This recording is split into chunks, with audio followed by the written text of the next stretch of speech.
दर्शक बंधु भारत न्यूजीलैंड को 4-1 परास्त कर चैंपियंस ट्रॉफी फाइनल मैच जीति तेबे मैच शेष पर भाव विहल हो जाते भारतर कैप्टेन रोहित शर्मा से प्रेस कॉन्फ्रेंस कहते आज दिनटी को मु मो टीम केबे भी भूली पारिबु नाही।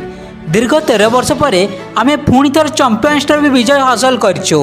एही चैंपियंस ट्रॉफी को मु सारा भारतर दर्शक मानक उत्सुक करुछि। स्टाडियम रे फैंस माने आमको जो भाव में सपोर्ट करले ताहा आमे केबे भी भूली पारिबु नाही। तांकर सपोर्ट पाई आम मनोबल आहुरी बढ़ीगला। अन्य प्रकार से आहुरी कहते आज मैच रे आमे भल आरंभ करथिलु। 18 ओवर शेष सुधा 95 मिनट स्कोर करी एक स्ट्रॉन्ग पोजिशन रे थिलु, किंतु पर न्यूजीलैंड बॉलर माने आमको धराशायी कराई देले।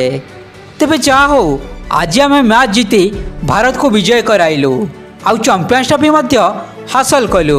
आ मु आपण मानकु कथा दउछि एमिति भारत को ट्रॉफी दबारे आमे केबे भी हेले पछ घुंचा दबु नाही।